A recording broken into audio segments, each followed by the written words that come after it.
मौनव्याख्यप्रकटितपरब्रह्मतत्त्वं युवानं वर्षिष्टान्ते वसदृष्टिं गणैरावृतं ब्रह्मनिष्ठैः आचार्येन्द्रं करकलितचिन्मुद्रमानन्दमूर्तिम् स्वात्वा रामं मुदितवदनं दक्षिणामूर्तिमीडे विश्वं दर्पणदृश्यमाननगरीतुल्यं निजान्तर्गतं पश्यन्नात्मनि मायाया बहिरिवोद्भूतं यथा निद्रया यः साक्षात् कुरुते प्रबोधसमये स्वात्मानमेवाद्वयम् तस्मै श्रीगुरुमूर्तये नम इदं श्रीदक्षिणामूर्तये बीजस्यान्तरिवाङ्कुरो जगदिदं प्राज्ञिर्विकल्पं पुनः माया कल्पितदेशकालकलना वैचित्रचित्रीकृतम् मायावीव विजृम्भयत्यपि महायोगी वयश्चेच्छया तस्मै श्रीगुरुमूर्तये नमम्यिदं श्रीदक्षिणामूर्तये यस्तैव स्फुरणं सदात्मकं मसत्कल्पार्धकं भासते साक्षात् तत्त्वमसीति वदवचसा यो बोधयत्राश्रितान्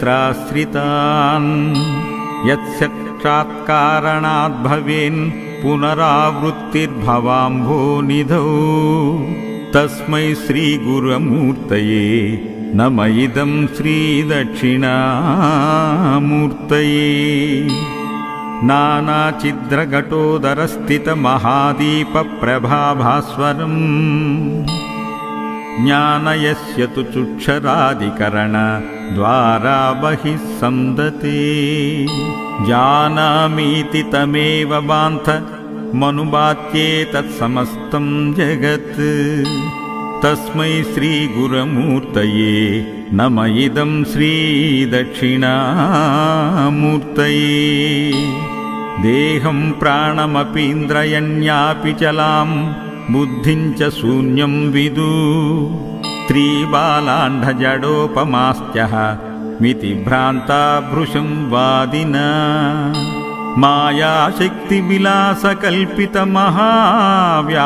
मायाशक्तिविलासकल्पितमहाव्यामोहसंहारिणे तस्मै श्रीगुरुमूर्तये नम इदं श्रीदक्षिणामूर्तये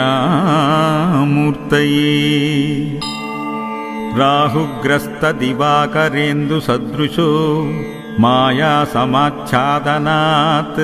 सन्मात्रकरुणोपसंहरणतो यो भूत्सुषुप्तपुमान् जागृत्यप्नमिति प्रबोधसमये यः प्रत्यभिज्ञायते तस्मै श्रीगुरुमूर्तये नम इदं श्रीदक्षिणामूर्तये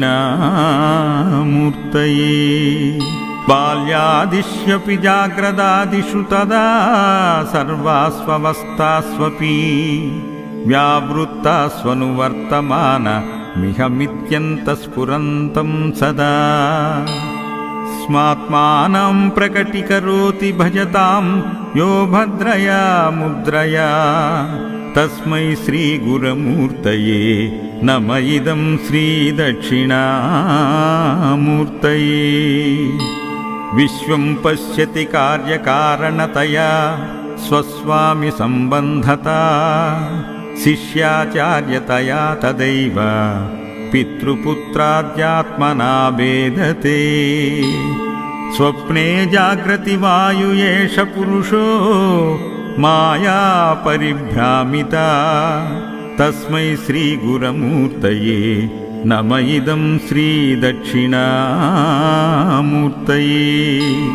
भूरं भास्यनलो नीलोऽम्बरमहर्नादो हिमांशुपुमा नित्या भाति चराचरात्मकमिदं यस्त्वैव मूर्त्याष्टकम् नान्यत् किञ्चन विद्यते विमृशतां यस्मात् परस्माद् विभो तस्मै श्रीगुरमूर्तये नम इदं श्रीदक्षिणामूर्तये।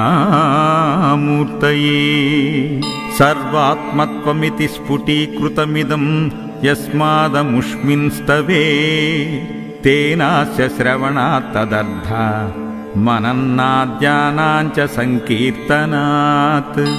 सर्वात्मत्वमहाविभूतिसहितं स्वाद्वीश्वरत्वं स्वत्वसिद्धतेत्। तत्पुनरष्टदा परिणतं चैश्वर्यमव्याहतं वटविटपि समीपे भूमिभागे निषण्णम्।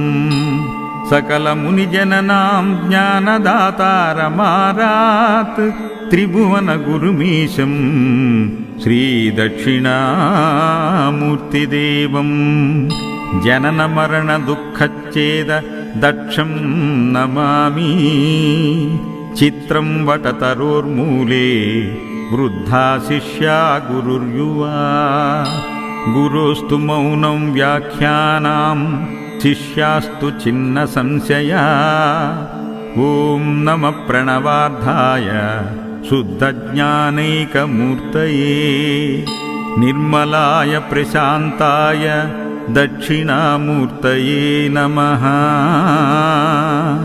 गुरवे सर्वलोकानां भिषजे भवरोगिणां निधये सर्वविद्यानां दक्षिणामूर्तये नमः।